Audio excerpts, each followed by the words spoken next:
agenda in adding a liquor license application from the Gleanery, which we'll take care of immediately, and then I'll accept a motion for accept the minutes of October 22nd. You want to do the liquor license first? Sure. You know, is that?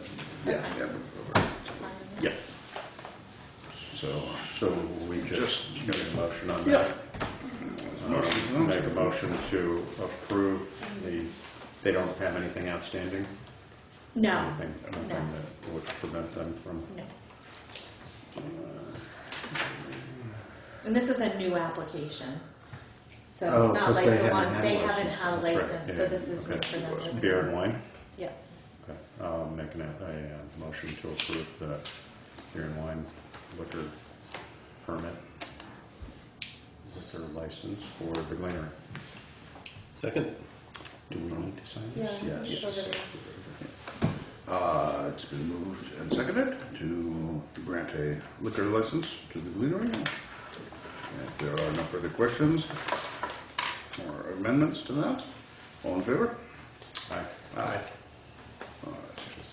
Yeah, send that over because I think that's one of. Sure.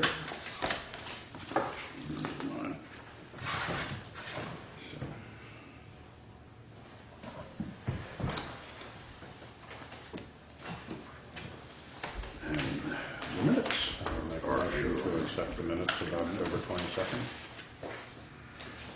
Yeah, I'll second that. Just one very minor. It's like a game now, isn't it? No, it's I always. no. I totally forget it. It's just the next meeting date. It should have been November. Oh, Laura. Man. Somebody's always got to play catch catch. It feels really good right? that you asked me to read these before we come because I never catch anything. Yeah, you know that's Testing where that me to get extra zero gets slipped somewhere along the line. All right. Tonight we have the notes from Sevitz. So I guess you're up. Thank you very much. I think I remember most of you from last year. Josh. Yes, Josh. Scott. Steve. Laura Sibilia, Director of Economic Development for Brattleboro Development Credit Corp. Main job, implementing Sevitz. Andy Robinson, who I assume most of you know, Director of Workforce Development, and Jan Robinson, who is Jan Copeland. Sorry, don't tell his wife. Jan Copeland, I'm sorry, really tired. Internship coordinator for Sevitz BDCC, working with the Wyndham Higher Educational Cooperative, right? Yes, we have to do that. So we are here tonight doing Putney is the first stop on our 27 hopefully town tour, updating all of the municipalities on our progress in the past year. Ever mindful of every year when we go to the towns, rightly, the boards ask us, how did this help Putney? We have provided you with a high-level sheet that looks like this. We've done one of these for all of the towns. And again, you guys are the first ones seeing this, so this is going to give you a sense of what businesses, educational institutions, in particular, we have been working with this year, and on what. Sevitz is a regional effort, as you know. This year we completed the first ever comprehensive regional economic development strategy for Southeastern Vermont. Really proud of that. And we actually have just finished updating all of our projects. We'll have the rankings, new rankings for those out in December. So we have, oops, there we go. Now I started talking slow. So we are out. Laura is at the end of a campaign. Yes. She just was elected representative in, tell me. Yeah, that's it. Just that. I know, but Representative where? Which Wardsboro, Dover, Searsburg. So she's running on lots of coffee and little sleeves. Yes. So like Yes, when, I what is that, apologize. like Wyndham 3 or something? Wyndham Bennington. Wyndham Bennington. All right. Just on message one more time, right? Yes. So we are here doing our annual update to you, ready to take questions from you. Some projects that we have coming up in the coming year, we have applied for implementation of some SEDS projects and some SEDS action items through the Windham County Economic Development Program. Those include the Southern Vermont Sustainable Marketing Project, which is for both employers and tourism entities in Windham and Bennington County, looking at a collaborative marketing mechanism. We already have a brand developed. We're also looking at developing the green building cluster. Building cluster. No, it's green. It's a state. Green building cluster analysis, which we're working with SEON, Sustainable Energy Outreach Network, and Building Green. There's a lot of folks doing a lot of work here, and we're looking at what opportunities there may be to grow jobs here, considering the unique assets that we have for green building. And we're also looking at bringing on a Southern Vermont Business Accelerator Project Manager. This person would work with our existing college collaboration, WEC, Windham Higher Education Collaborative. You have probably the superstar here, Landmark, in terms of participation. Working with them, working with our folks doing the business plan, looking at developing financing and other support services for small businesses and startups. We see that as a real critical need for replacing jobs and growing jobs in the area. So those three projects that I just mentioned, we have applied for funds for and are looking to implement those in the coming year. In addition, I don't know if you all are aware, but PDCC and SEDS did just replace their hire a new economic development director, someone young, someone from the area, Adam Grinold, who's the former Chamber of Commerce director and also is the chair actually of the SEDS board. Young businessman, entrepreneur in the region, so we feel like that's really hopeful. So with that, I'm going to stop stumbling through my words. I brought Andy and Jan. They're a wealth of knowledge on both the internship program.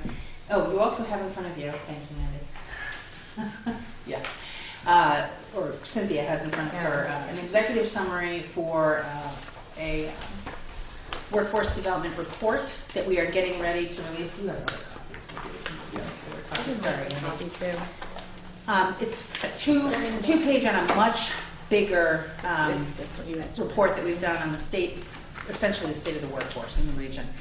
We interviewed a number of 38 large employers looking at where they thought they were going to be in the next 5 years in terms of hiring, growing new jobs, replacing retirees or folks that might be going out of the area.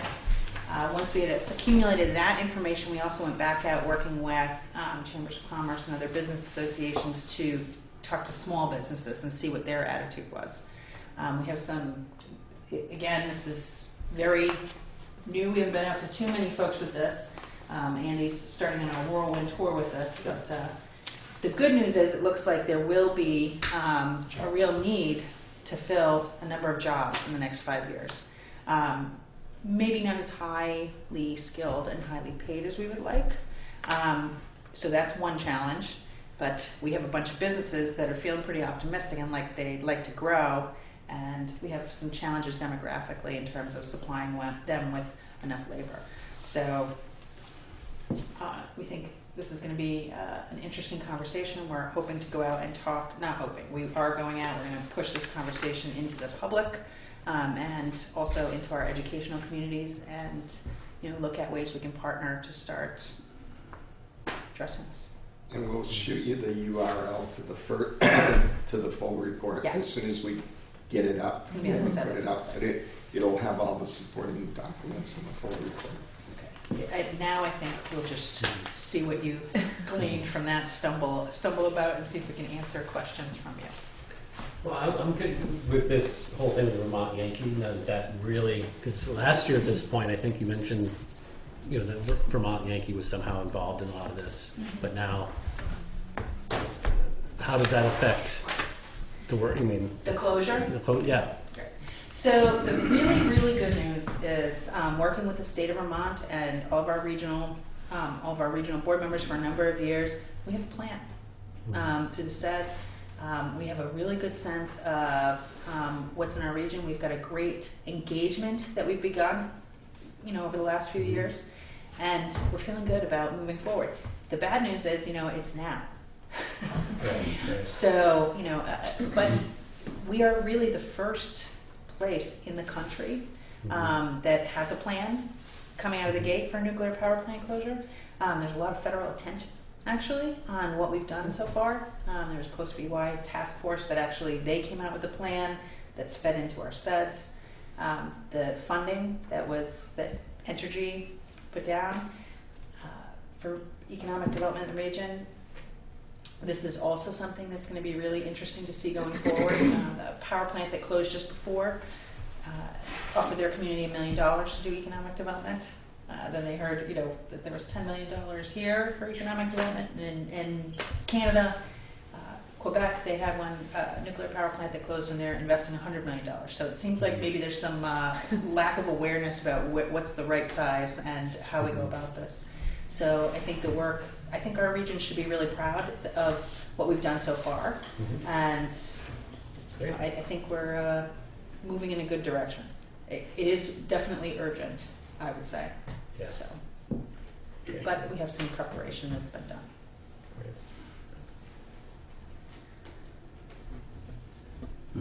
I think so. During budget time, it's the same amount. Is it the same amount? It's the same amount, and what we're asking, we are not, again, asking the select boards, we are not asking you to just put it in your budget. We are saying, please don't make us go out and petition, but put it on as a separately warned article. We'll have somebody come and defend it and explain it. We want to have this conversation with your voters. We know Putney last year supported the Sevitz effort. We think that was great. We think there's a lot going on here. To the tune of 8,000 roughly? Yes. Yeah, apparently it's 8,100. Apparently, I only put on the article last year 8,000. So that's what we gave them. We had that happen in a few. Yeah, I don't know why I did that, but it wasn't just you. Okay. That's better than, go to bed. Then nothing, right? Yeah, we were really happy for Or it. what either wanted to. I think the only thing the only thing I've been saying at the board meetings, because I'm on the board, is just, and that's what this information was, kind of just giving an giving an overview of what has happened in Putney, because that's going to be the question. So I guess just moving forward, when we start talking about the budget, if there's more that we need. So we've done a lot of work with some of your larger employers, and Jan is actually doing some great work with the internships, and that's a real opportunity for kids in your community, for business owners in your community, college kids in your community, and that's really getting going. It's again, Landmark has really been our star participant in that. As far as providing interns. And as far as taking advantage, these are all paid. That's right. Yes. That's what I mean. The interns are coming out of Landmark. Yeah. And what do these internships look like? I mean, what do they? I will let Jan speak more to these, but I will tell you they're all paid internships and available for credit. Right. So basically, to answer your question, what they look like, there's an array that's offered to students. So they're representing various different sectors. So a student has an opportunity to be in a business internship, to be in You had agriculture. Yeah. There's a whole array, education, and so there's also a wonderful aspect for the business is that they're really trying to support the student's academic schedule. So I think it's fantastic, one, that they're paying the student, but also they're accommodating the student's academic schedule, so students are more apt to sign on. Be able to do it. Right. But what I'm really appreciating as I observe it is Landmark College, there's a reciprocity that's happening in that Landmark College is becoming more aware of Putney businesses and what's happening in the business world in Putney. And then in turn, the students are becoming more aware of what are some opportunities career-wise for them in the state of Vermont. And these are semester-long internships or a couple week-long internships? Or? There's an array. So a student could do a project. So they could be working for a business for 8 to 10 weeks on website development, or they could take on something that's 2 semesters long. For example, we have an intern right now at the Putney Co-op, and she's there for the semester. But the manager has asked her, would you be available for next semester? And so there's already dialogue about availability for next semester. This program's great in terms, we see a lot of long-term benefit to this, in terms of both our businesses, workforce shortage, right? Mm-hmm. Getting folks out and engaged, and also our colleges are a little, none of them are packed full and unable to take more students. So, And this we're is a also- great benefit. We're also exposing the students to what actually is here. And there's a lot of people, not just the students, that really don't know all the businesses that are here. Right, for example, That's also why we've been involved in the Career Expo in the last couple of years too, to highlight those businesses that people don't know about sometimes. So it's like a well-kept secret. Landmark's going to be doing a web page, opening story on their web page that'll highlight the interns and the Putney businesses where they're interning. So that's going to give Farnham Cellulose some exposure. Yeah. I'm really advocating that internships are a way of recruiting students to come and to attend school at Landmark College. So you have a parent that's considering sending their student to Landmark. They see that there's an opportunity for them at Farnham Insulators or the Putney Co-op. I think it's just really exposing these businesses, and I think it speaks volumes that they're supporting the students in their academic efforts.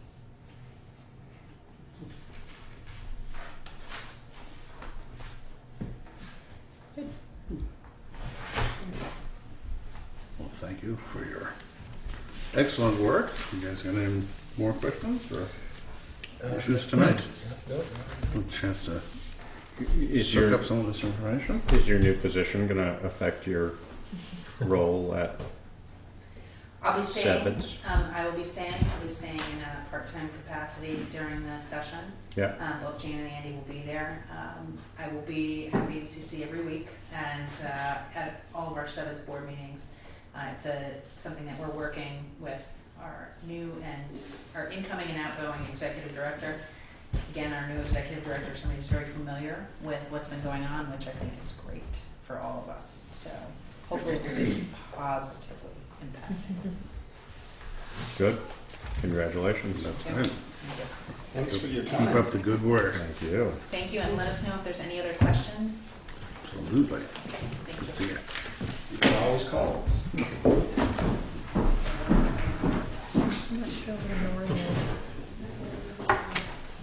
Oh, sorry. Give them a little time. Give him away. Yeah, I do. We'll put him up as soon as he gets here. You do have another meeting somewhere.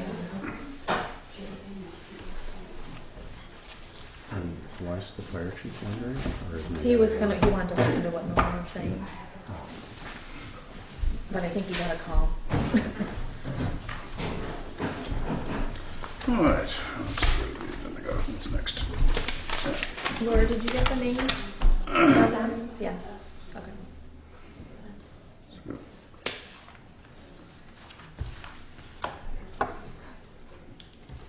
And the Community Resilience Organization appointments. Do we have anything? Well, they're in your packet. There's a Yep. couple of letters of interested parties that are, but I am waiting for, I talked to Ann Carey because we're really looking for somebody in Conservation Commission, or, or interested in the conservation side.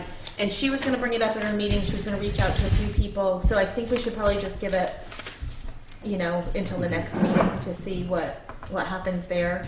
I put the advertisement out for 3 members because I really feel like Tom and I should be part of the team.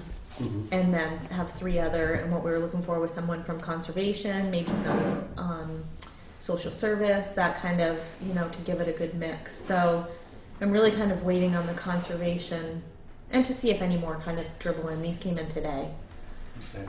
So, and Yes. Mike Moricki told me that he would put his feelers out to some people too. Yeah, I mentioned it to a few people too. That Okay. I think would be nice. Has there been any issue with, because this requires a 2-day training and That's been an issue overnight? for a few people that I've talked Yeah. to. They didn't like the overnight requirement. Right. The go up there Friday, stay into Saturday requirement. That was kind of where was that? that was kind of Memorial? turning people Memorial? off. No, they haven't decided. I Oh, don't think. right. I think that's one reason they I want mean, to the get reality the is, appointments done. you don't need to spend the night. Yeah, it was more Right. maybe not I mean, even barring just spending the night. It was Middle of just the January 2 or something, days. Yeah. Yeah.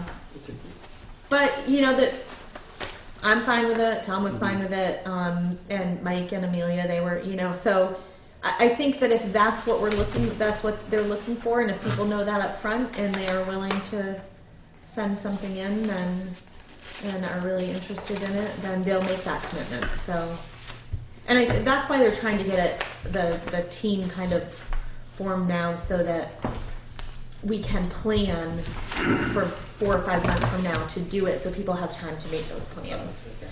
But yes, that definitely was Ann did not, and Pip, I talked to him, and he was a little bit hesitant of that much time commitment. So, Right.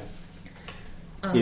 Is Mike a logical, I can't remember whether, does that make sense for a legislator to be? Maybe more in his Putney Family Services. I think he has a lot to offer in both roles. Yeah, no, Yeah. I'm just Yeah. interested in whether they're, I don't know. I can call them and whether he's see. sort of overqualified per se, or, I don't know I think whether it would that's be the great right to term, have but. a state representative on our Yeah. team. No, I just think because it makes it'd sense. be good I- for him to be able to bring that back the other To them, direction too. yeah. So I'll just give it a little more time, and I will call. I can't remember her name. Peg, I think it is. I'll call her and let her know that we're getting there, and that probably at the next meeting on the 19th we can. And it doesn't have to. These were emails. If somebody's interested and they just, I did Right. have somebody come in and talk to me about it, so just to learn a little bit more. But so for now, I think you can just hold off, and Is there a description, like position description on? well, On the website. advertisement that I put out on iPutney is It wasn't- pretty descriptive. Right. Okay. But I think, I don't know if we put the link on there to the document that she gave us. And then I also I think I put the link to the video of the meeting so people could listen to what they were saying to us. Oh, okay. And I also gave their website. So there's places for people to go find out more. Okay. I'll mention But I'm not really sure they have a. I think it's kind of going to be, we're going to get on at a table and it'll kind of evolve as we're That sitting might be there. one of the first steps. Yeah. What are we doing? What are we here? doing? Yeah. Can you describe what you're talking about? It's the Community Resilience Organization. I don't. There was a presentation at either Yeah. the last meeting or the one before about the need for, it's basically about preparedness, teaching people about community preparedness. Yeah, for- and working together. Or right. And we're looking for how to team set up members for in that sort of crises period immediately following some kind of major So, disaster. but for now, we don't have. And how many people? Disaster planning, in It's, effect. we're asking for 3 more. So there's 5 total.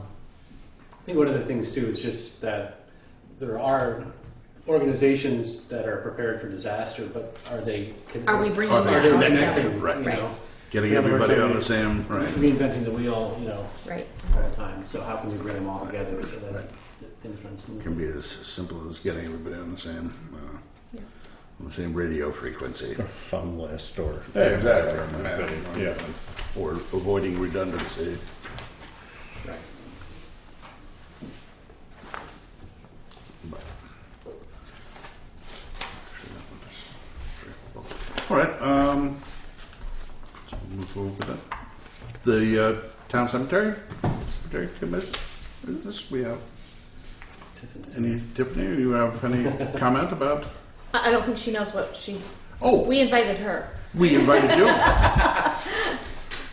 So it's, Oh, this is for putting all. yeah, it's based, This is, okay. yeah, the question that we have for the cemetery commissioners is, if we go out, we have the pool that needs to be mowed, we have the town hall, we have the green space by the sidewalks, we have the fire station, the library.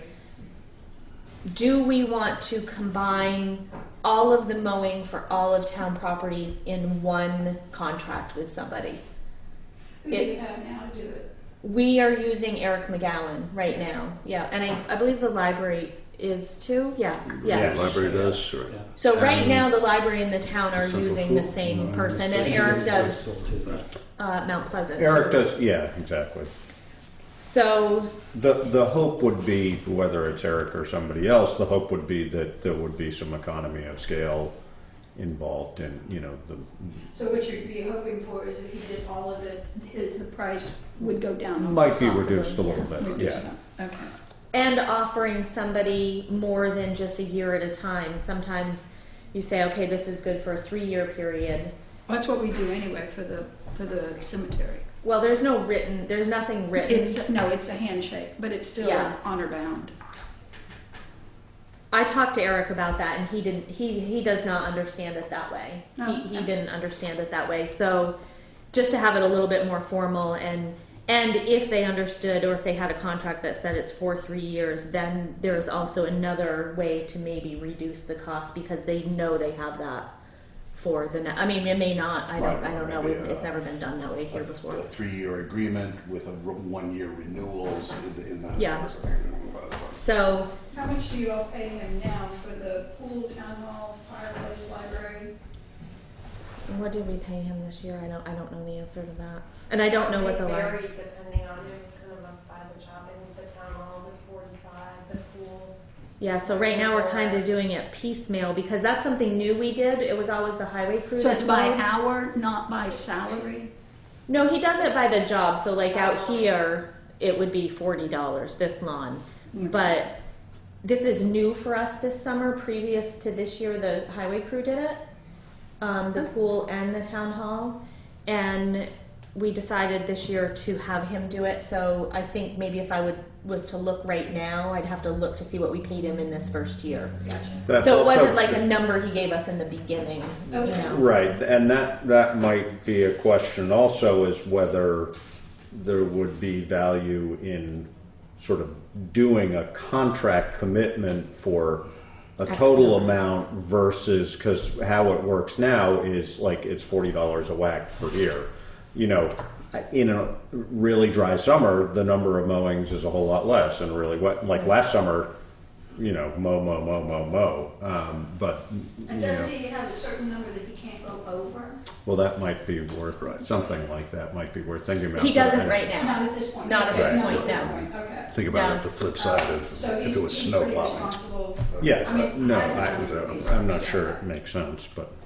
Yeah, I mean, he didn't abuse the fact that he could do it a lot of times, but I also, Yeah, I'm not. you know, and I would call him and say, you know, the pool needs to be done, or wasn't, Okay. you know, he was really good about that. But I mean, I'm talking about putting out to bid. So we're not talking about just Eric, but putting out to bid. Right. And I think at this point, I've got the sense that the library would probably want to be in that process. So Well, they're part of us now. Right, I was about Yeah. to say, we're basically going to be making that decision from Right. this point forward. yeah, Now, Jesse Amagon does the other cemeteries. right. Why did you approach Eric and not Jesse? Because Eric does some other stuff for Okay, us. so Yeah. it's just convenient. Again, scale. Okay. Well, and I don't. Right. I mean, I just. But if we put the whole thing out to bid, It would be going out to bid. he's welcome to He's- bid on it if he yeah. wants to. you know. Right, yeah. Or he could just, what if he just wanted to stick with the cemeteries that he's doing? Well, that's Are you the, asking that the- we break it up? but, I think that's- no, I I'm think sorry, that wrong question. the Are you asking that we keep it? clump it all together. Yeah. That would be the question, is whether, yeah, I mean, if it saves the town and or the cemetery commission, you know, X amount of money to have it all put together, then that's something we have to look at. Okay, I guess my question would be, is that is one person are they going to be able to do all of the jobs and do them correctly and do them right, as opposed to leaving it broken up and letting Jesse do what he does, and he does it well, and then maybe somebody else come in and bid for the other ones instead of trying to do everything. Well, I think they wouldn't bid on it if they couldn't. Exactly. They couldn't do it. These are, I mean, Eric McGowan has, 3 or 4 guys that work for him. So, and I think the other, we would be putting it out to a bid, just like any other bid type thing. So anybody who had the capacity to do the job and was interested could bid on it. But if you're putting it into that context, it sounds as if you're asking for a very larger company than Jesse or Eric are, and so they would be disqualified by the sheer fact that they wouldn't be able to do everybody in that respect. Well, And Eric I'm just- already does a lot. almost all Yeah. of this anyway. So, Oh, okay. Jesse might not be big enough to do it. I don't know. I don't know whether he has Right, but guys. It for would us, have to it's- be. It would have to be somebody who had, several mowers and Right. several people.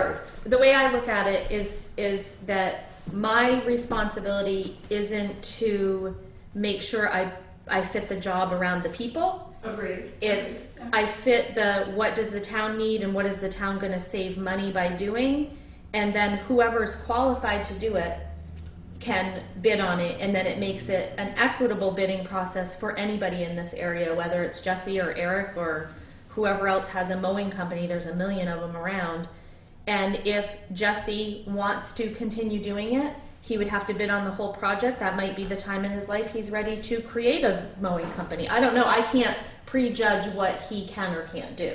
No. Mine is just about what does the town need and what is going to be the best bang for the buck, I guess. Exactly. It's And- mostly a fiscal question Yeah. for us. I mean, it's just a. Well, Yeah. I agree. And let's see, at this point, you can't tell me how much you spent, you paid Jesse? I can tell you. I can't rate. Maybe tomorrow? Yeah, I can definitely Okay. tomorrow. It would be easy to find that out. Okay. Because I guess I'm just curious as to know what kind of parameters are we talking about as Okay. far as bids are concerned. Yeah. And I'm curious more than anything. I mean, this is all fact-finding Yeah. evening.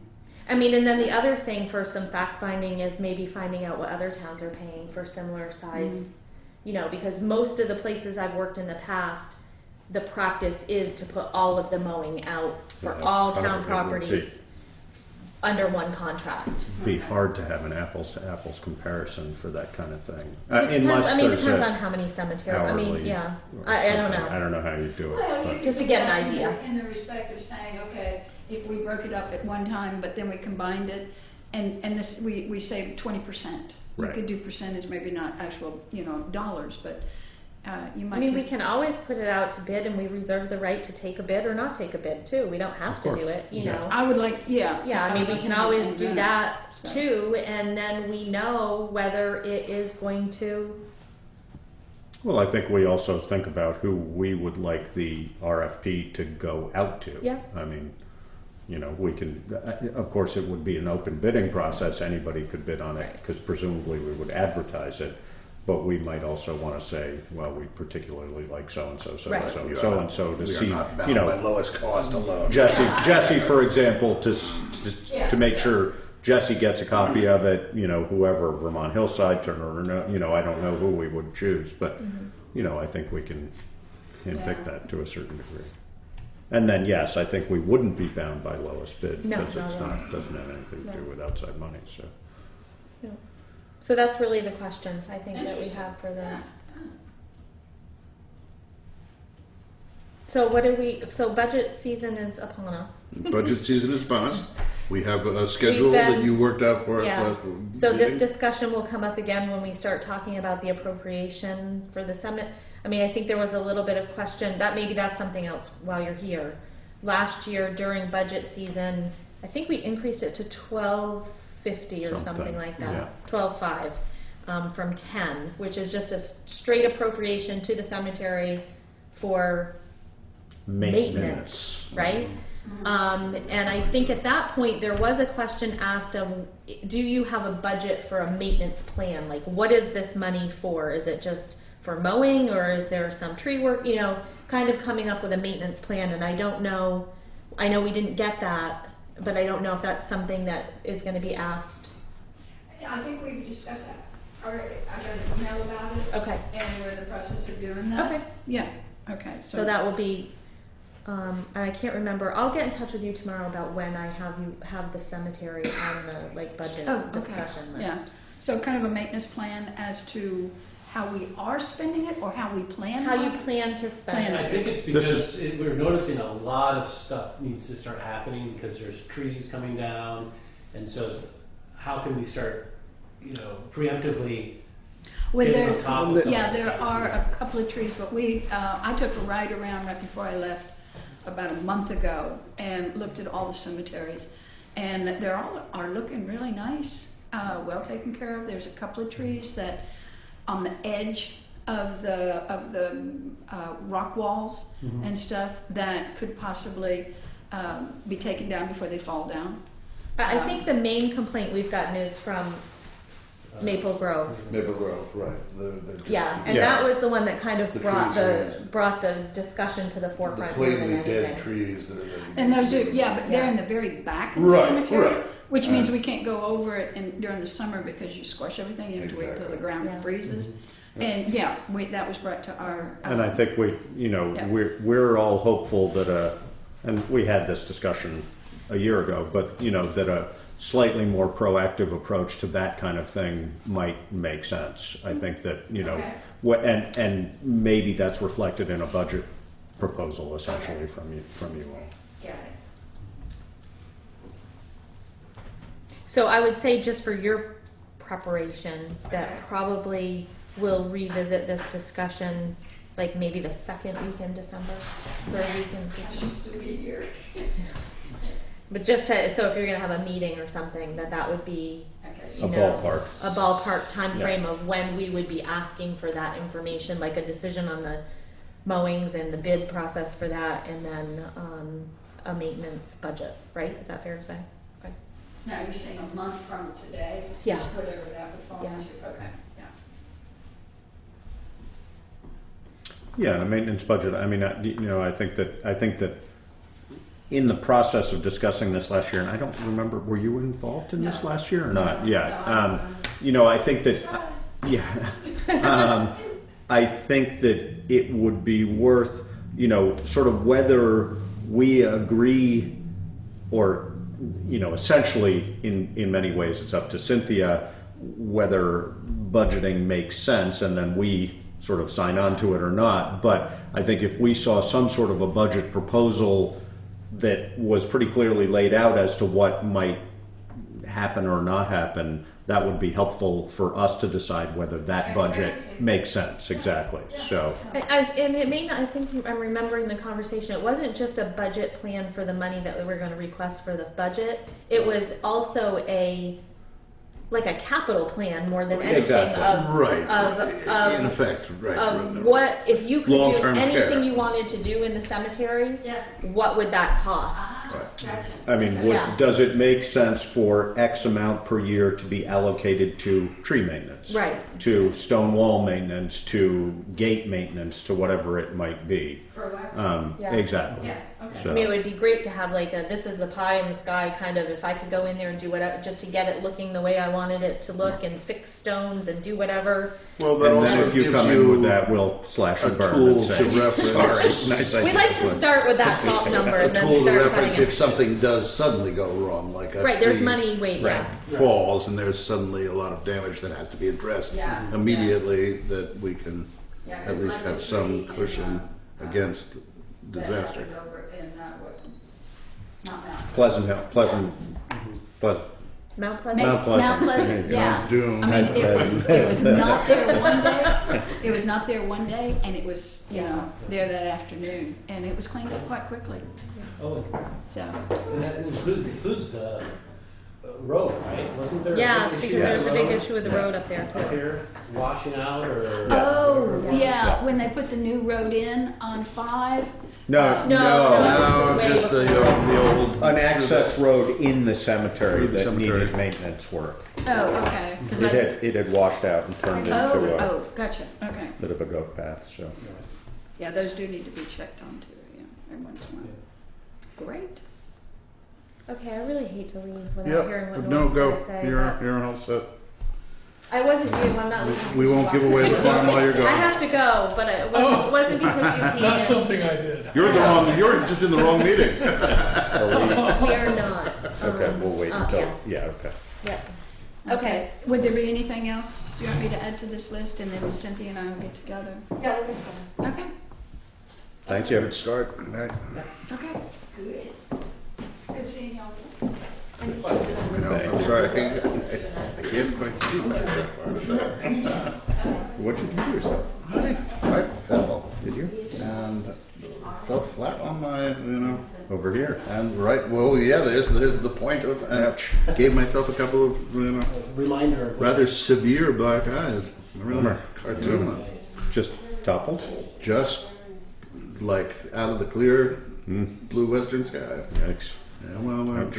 it's some medication issues and welcome to old age. Reality. That's right. come up with a good story though. Oh,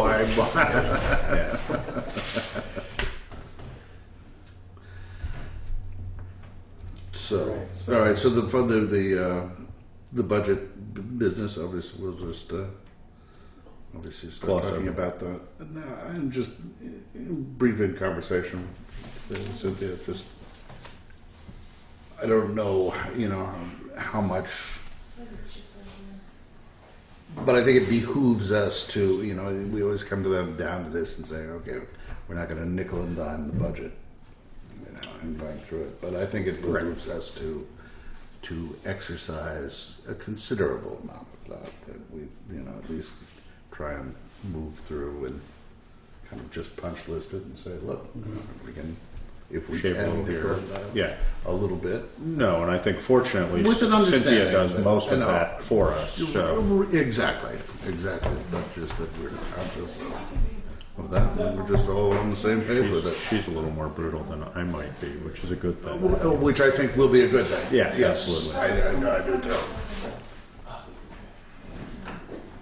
But, and then I guess we'll just hear from Norm. He'll be back We're back in a moment. Okay. And Review our rescuing stuff for a minute, maybe.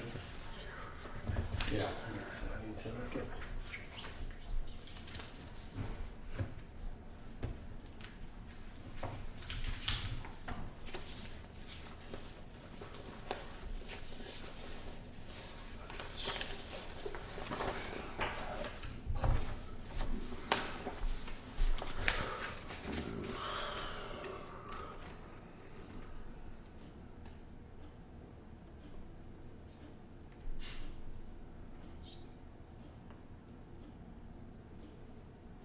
This is a good time to, go get a drink or a snack or something for anybody who's product placement. Right?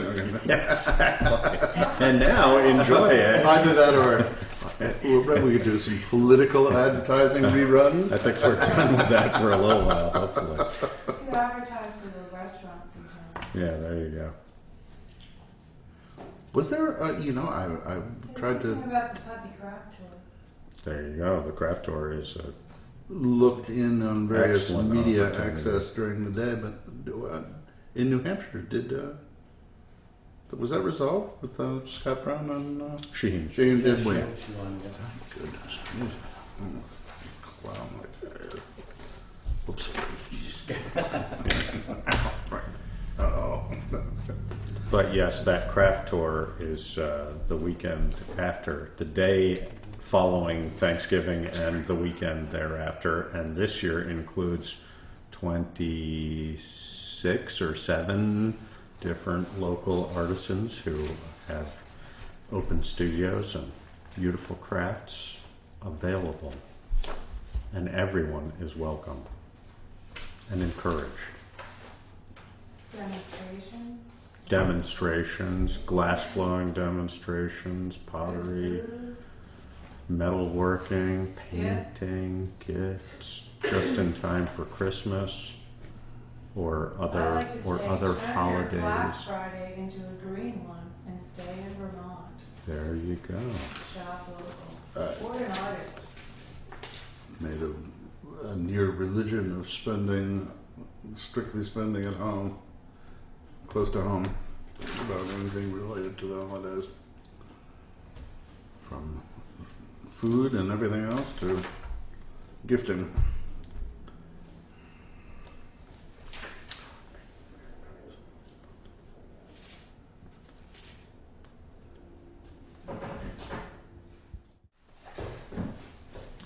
And if you have a dumb phone, Yeah, exactly. Then you're out of luck. well, sir, how are we looking down at rescue? Very interesting. Okay. I'm engaged in a major learning experience at Rescue. Part of what is trying to understand the whole issue of medical billing, which, like every other organization and agency and political body, has a problem of not enough money to, I mean, that seems to be the biggest issue is, as my son, who is a business consultant, would say, the problem is if you lose money on every sale, you don't make it up by volume. And apparently that's somewhat what happens in rescue, is that Medicaid, Medicare reimbursements do not make up the amount of money that it takes per call, if you look at rescue in that term. So rescue goes out, has to go out, obviously the communities pitch in. Rescue has several things going on now. One is a real close look at its billing. It outsources the billing, coding, and collection of money, and that has not been working as well as Rescue would like. They're investigating other options, including the possibility of bringing that whole service back in-house, which apparently they used to do before. Yeah. And try to increase the percentage of the amount that's owed that is collected. And there's some good sources. Apparently Rutland collects, nobody gets 100% of their cost, but Rutland does substantially better than our rescue is doing. Bennington, I think, does somewhat better, but there's kind of something you can measure by of what you should be able to collect. So that's being actively looked at. Rescue just bought a small transfer ambulance to increase the amount of transfers of non-emergency, and apparently that's something where there's money involved. I mean, collectible money, and they also. I had a recent visit with the chief, and they also do a lot of training, and they're doing training. They've expanded to schools. Now they're expanding to businesses to do CPR training and different kinds of training. And there's tuition involved in that also comes back into rescue. So it would seem to me that if you were to look, their major issue is probably like everybody else's, is funding. And as the organizations like Medicare and Medicaid decrease their reimbursement or don't increase it to keep up with times, the burden gets shifted, obviously back to the taxpayer, back to property taxes and so on, that we see everywhere. I mean, I'm sure you see that in everything you do, schools see it in everything they do. So that's kind of what has been interesting. And also, it seems that rescue is tied up in some very interesting regulations that seem to work against the system.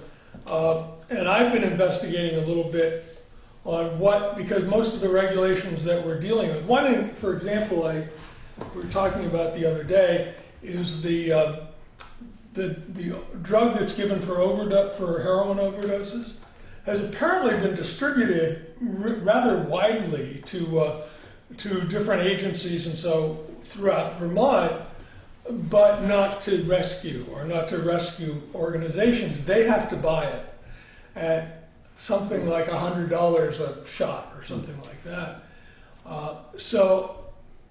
Hopefully I'm not going to get in trouble, but I'm going to inquire of the Department of Health why that would be. Because rescue, apparently they've seen a lot, as we know, has had a lot of calls for that particular type and use that drug in order to. And is it primarily now being provided at Pardon? hospital locations or through law enforcement? Yeah, that's what I understood. That law enforcement, but rescue itself But doesn't. rescue not. They don't. They buy that drug. And that's And there's some. I mean, there's things I picked up, and by all means, I'm not. I'd love to know more, but you know, you pick it up as you go along. But so there are those things that I've even talked a little bit about whether the rescue agencies in the southern Vermont should not look to dealing with Montpelier. I talked to Mike Marwicki at one point and just said it would be interesting to know what committees in the legislature are dealing with certain things, so that we might give some input. The issue with the heroin, the anti-drug or whatever they call it. Naloxone. I know this name. Naloxone. There you go. It just didn't make any sense to me. You know, if you're going to, and I may not have all the facts, but for what I knew, you immediately go, why wouldn't you make sure that the provider has it, that it's probably going to be first on the scene on a lot of these things. And of course, the other thing that's interesting in the regulations is if rescue makes a call and does not transport, they don't get paid.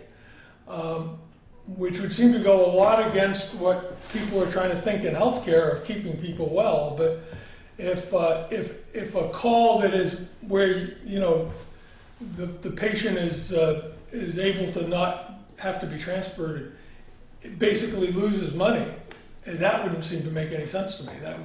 They'd have to be paid at the same amount. But, so there's a lot of little things that I've kind of done at regular board meetings and talking with the chief that I think are interesting, and but the main things I think are trying to increase their sources of income, because in Medicare and Medicaid calls they basically don't recover enough from the government to pay those, so they're trying to expand and in some other areas where they are able to have a little bit balance it out. I wouldn't say profit, but try to balance the books so there's not as much burden placed on the towns or even on private people who use the service.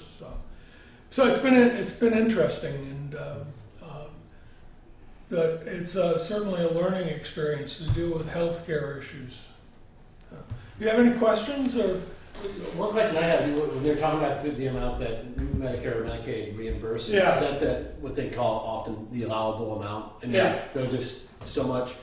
So that's going to be true for any rescue anywhere in the country. Absolutely.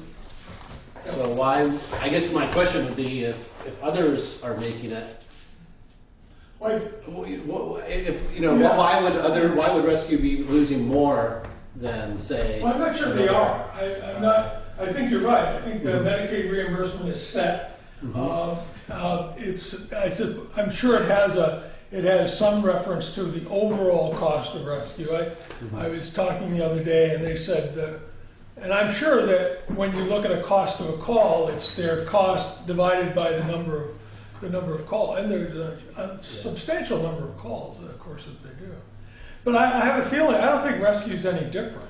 I think it is different in the issue of the amount of accounts receivable it can collect, and it really needs to.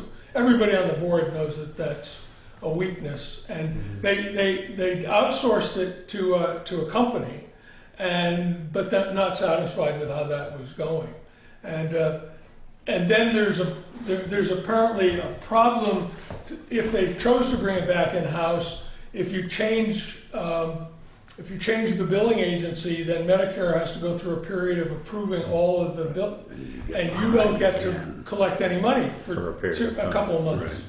something like So that. everyone's collecting this Medicare, Medicaid money, say a private organization like Golden Cross. Oh, yeah. Yeah. Something, a situation like that, but their billing process is Yeah. accelerated or works out in a more timely fashion. They would probably complain to say, look, we're always running behind as well Yeah. in a private industry. Well, apparently that's true with dealing with any of the companies. Right. Is billing the complicated issue of medical billing through all these different companies and collecting in a timely way. Some had it right. Yeah. It's Yeah. just those little increments, cumulatively. And the other thing is, Rescue will get payments from the insurance companies, and there's always a copay or there's always something, and that's what we need to collect. And at one point it was like, well, is this too small amount to collect? And you go, a lot of those really small amounts make up a lot of money. And Partial pennies, right? yeah, but we know we're not. I suspect that nobody's going to ever get to 95%, but you got to. I mean, I think the figure they were using is somewhere between 60 and 70%, and other agencies are doing better than that by maybe 10%. So, and 10% of that Makes money a big is a difference. bit of money. Difference, Yeah. that can make all the difference. So there's some real active work being done on that, and hopefully that will proceed.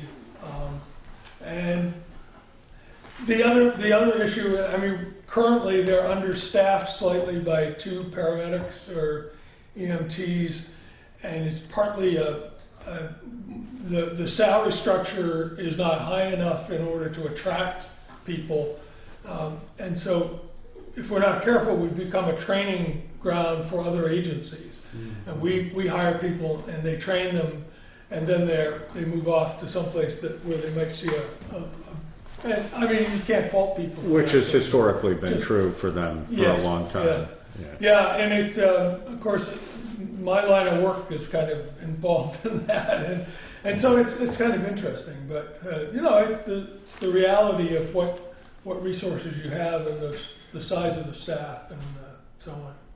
But And I think that's part of the juggling act with the transfer yeah, side of the business too, is that, transfers are just way more profitable. So well, that's what I understand. yeah, And profitable and predictable, which is not, Yeah. I mean, not completely predictable, but, Billable, predictable, and timely. exactly. And they bought a smaller, the regular standard ambulances with all the equipment are fairly large and really expensive. This is more of the van type, specialized. But they also, because of the emergency nature of the business, there's always a guarantee that there are available ambulances in both sites before anybody goes up, before they can, do the transfer. So they're covering that issue of making sure they're there for their primary purpose, but also trying to improve the income by doing the other kinds of transfers. And apparently there's a lot of, I'm just getting a sense of the volume of business that if once in a while you hear a siren, you don't get the concept of how many calls really get made in a region this large and with our population. So I think it's frustrating. My sense is I listened to the discussions at the board about some of the regulations that seem to be not make much sense, and regulations that get imposed on rescue. There was something about they had to move to in some of their disposable medication. They had to move to EpiPens because that's what the state said. They're substantially more expensive than what they used to do. State says you can't do that anymore. You have to have this. But I suspect that nobody upped the ante to help pay for that. So it's that kind of transfer of cost that and I suspect every rescue group in the state, regardless of what their status is, has to put up with the same thing. So it's an interesting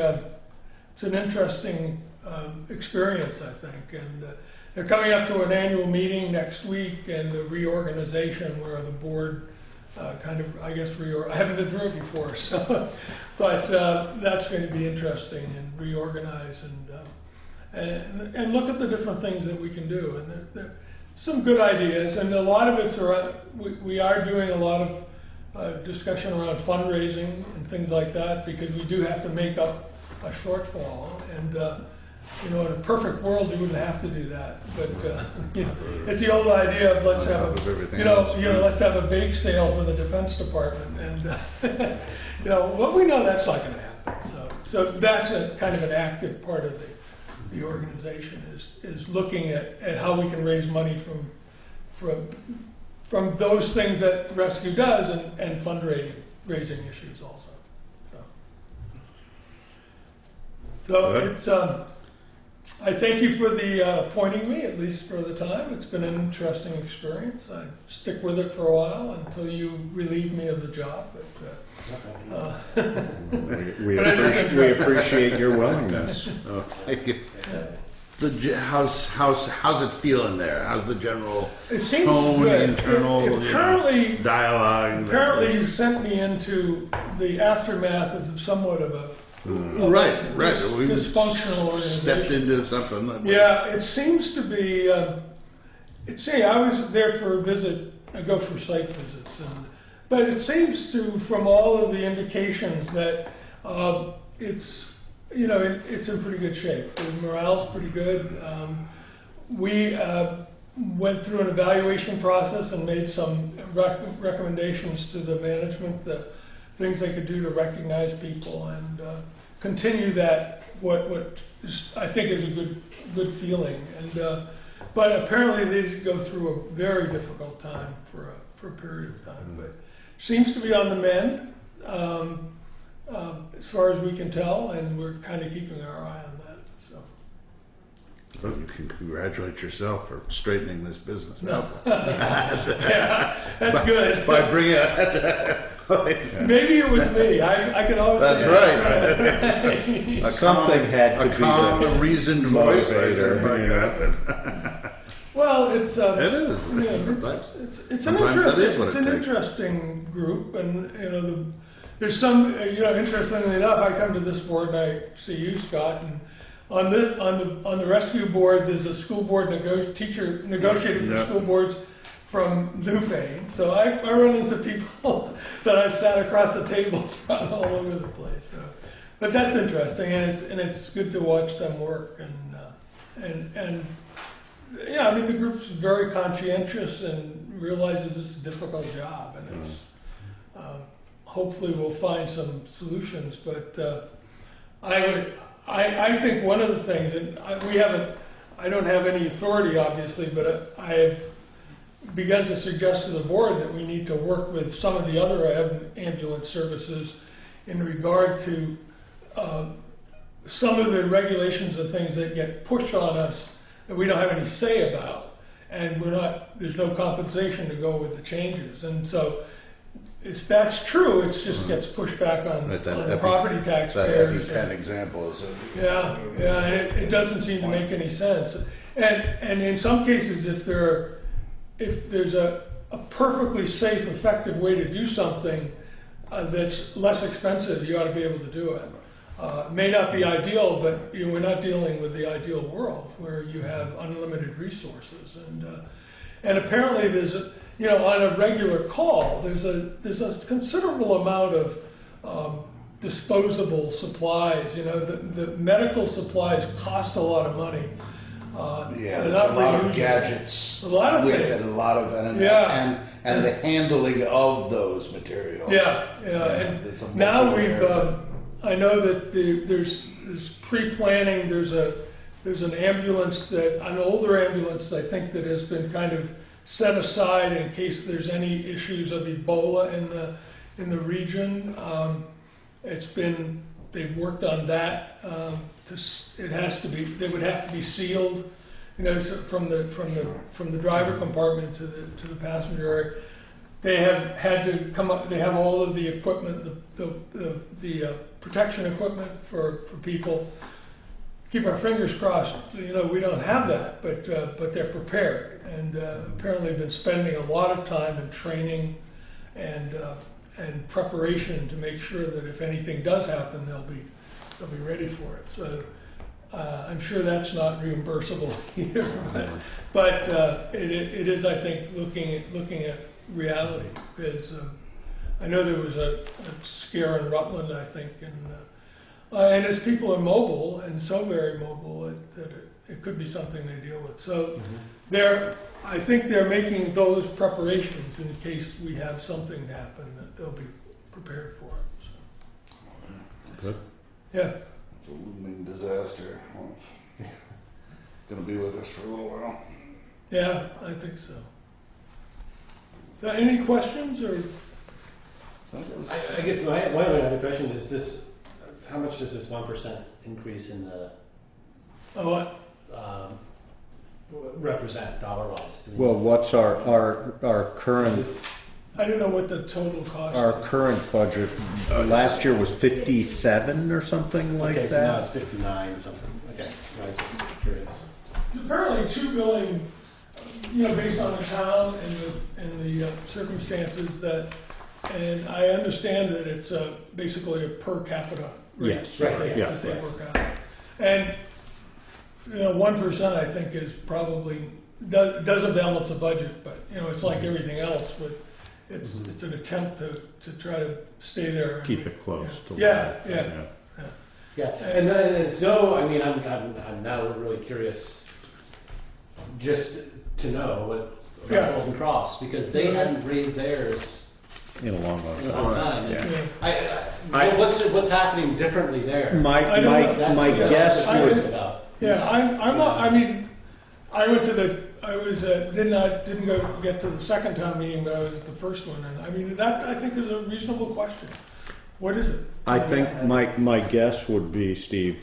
Well, two things: one, volume; two, three things: probably billing practices, and third thing is volume of transfers. And I don't know whether higher volume or lower volume helps you in these things, but I've dealt with a lot of. I know that just from changing insurance carriers, one of the things you look at. I know they did it in the school district some years ago, and we've got a very conservative bid on changing health insurance in the school system, which is great. But then somebody said, well, the way it works is they get to bill for 12 months and pay 9 months out in claims because the claims are going to be paid after the year. But my experience, which was the sobering thought, was, as I recall, and I sometimes don't recall exactly, but the rate in the second year of the contract went up, I think, over 30%. So you look and you go, so I'm always, it's like, okay, I understand people can do things at different prices, but take a close look. And so I don't know about that's interesting. And if they've got some things in process that I'd like to know what they are. It's just so good. I guess it's so. No, I know. I mean, if we're within a couple bucks or something like that. Oh yeah, that's it's one not. thing, but- and so And I don't know what the level is of, yeah. with the number of paramedics and EMTs and that, but and shouldn't be a matter of the area because we're going to be bigger. Similar. Because we cover all these towns. Although if you're farther out, there's an ambulance, but they're changing the structure a little bit. There's going to be an ambulance, I think it's in Townsend. Yeah. But they're doing something with personnel. I'm not sure I can say exactly, but they're restructuring how they're going to have personnel so that they're better utilizing people. That they don't have somebody who's just waiting. Right. But because one thing is where you have the ambulance, but people are more movable. They can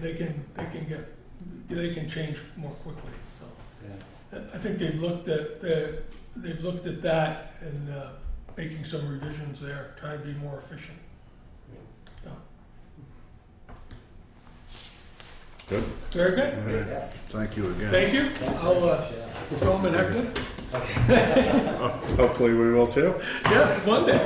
You're gonna stop getting elected to these jobs. Yeah. All right, thank you. Thank you. If you have any questions, just ask Cynthia a call. I'm glad to come over there anytime. Good. Thanks. Thanks again.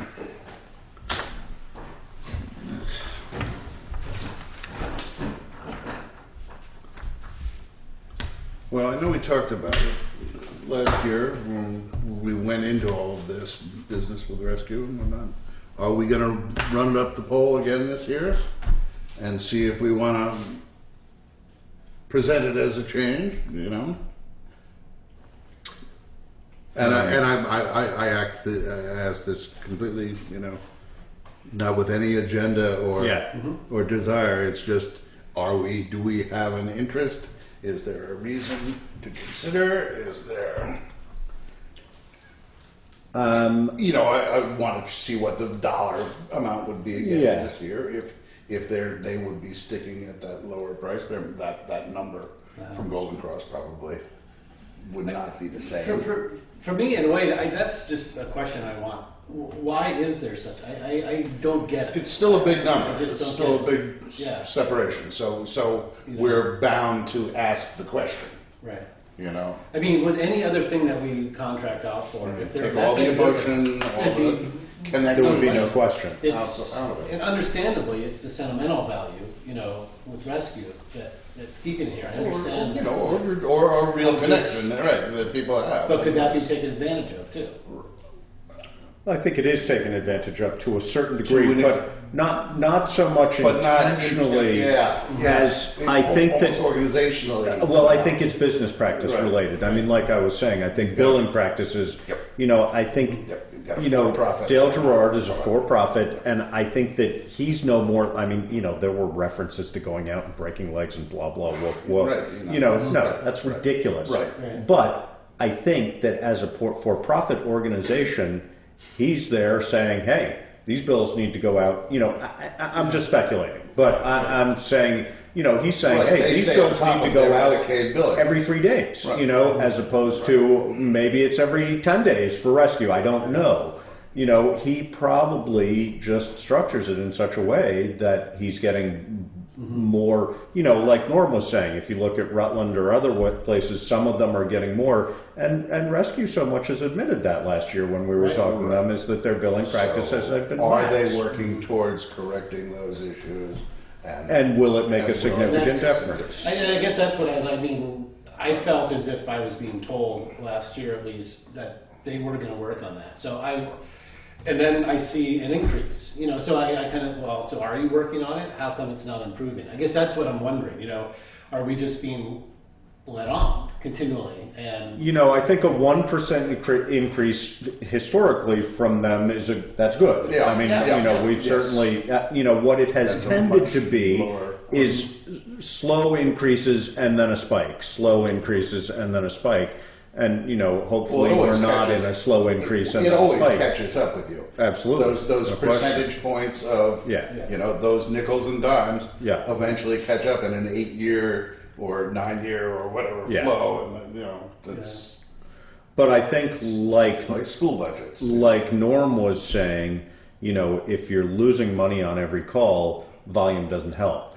But I think with Dale, another business model aspect of it is if you're doing, you know, whatever it might be, 40% transfers versus, you know, Rescue doing 20% transfers, and again, total speculation. But, you know, if that's where your profit margin is increased, then volume does make a huge difference.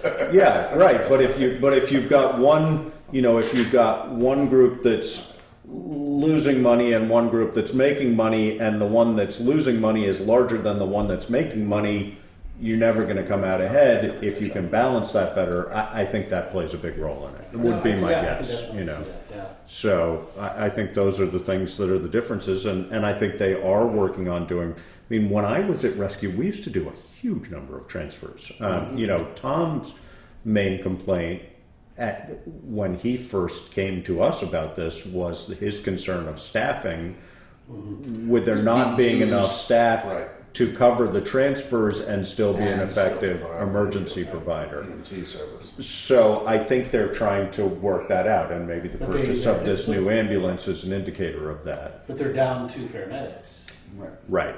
So my question becomes, do we continue to assist to fund Rescue's attempt to get on top of this, or in, you know, the fiscal interest of Putney, do we at least offer the voters the choice.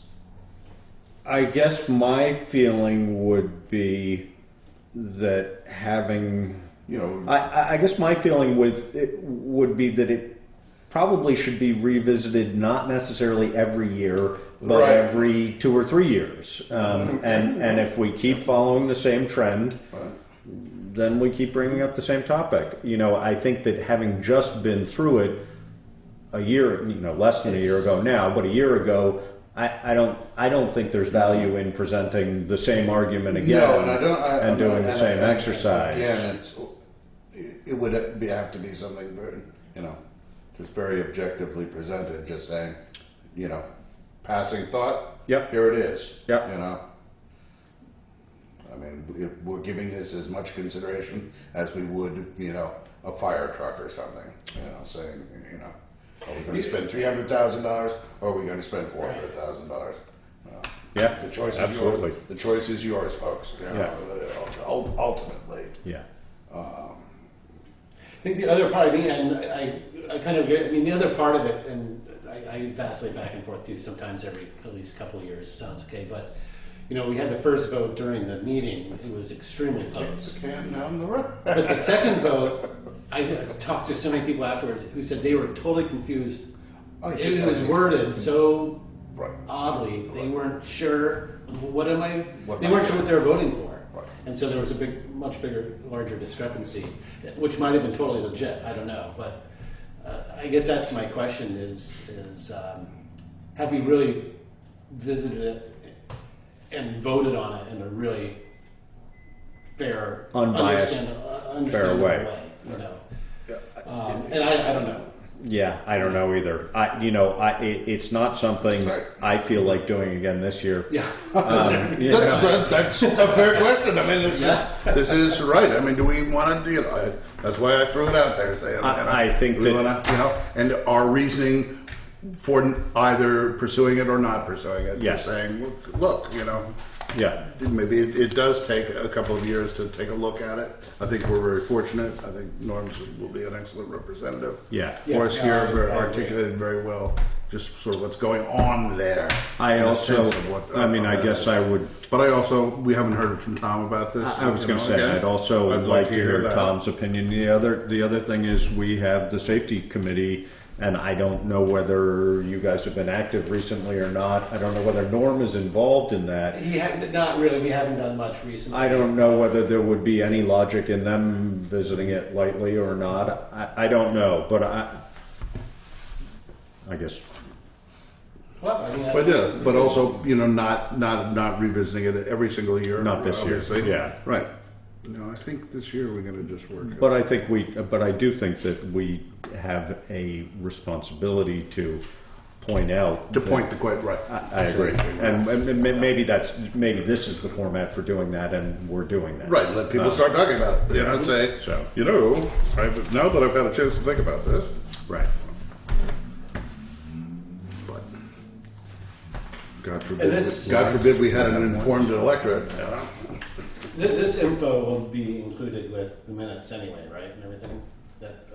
It's available to people. Available, okay. It's not Right. given out. Warrants.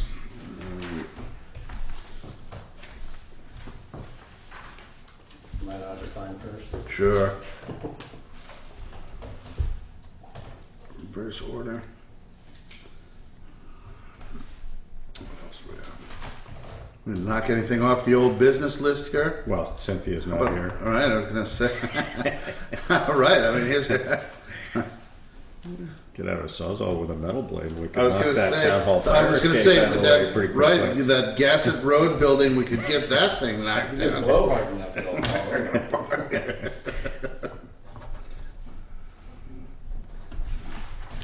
And get that light bulb count finished there. Are you the one that found the 990? No, I can't think of it. Is she got it? Because I couldn't find it because they're under a different name. Oh. I noticed when in their 990 than they are. How many were there, Laura? Just two? Just The the two? Okay. Okay. And we've signed off on the liquor license, that was that. And you've had a chance, or you I haven't looked at We it can yet, no. certainly, But we're not. I tried to No, find we're it not. myself, but they're underneath a different name right, for their. okay. And I guess we're going to get a, you know,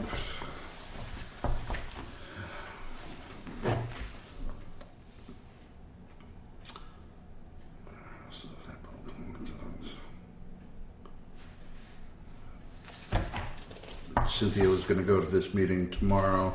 This is the Act 148 update. Right. Meeting is in Townsend Yeah. at 6:30 tomorrow.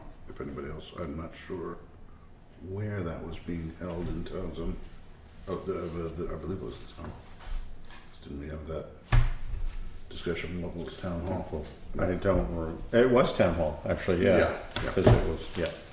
It's that plaster building, that plaster pillared building next to the entrance to Leland Gray. Yeah. I'll make a motion that we adjourn. Did we have any executive session business? There was Cynthia met with There was Bill. a personnel discussion, right? Right. But we're I going to think meet we're again going to table that. this week and table that Yeah. till next week. So I'll second the motion. then we're out of here. Boom. Good. Done.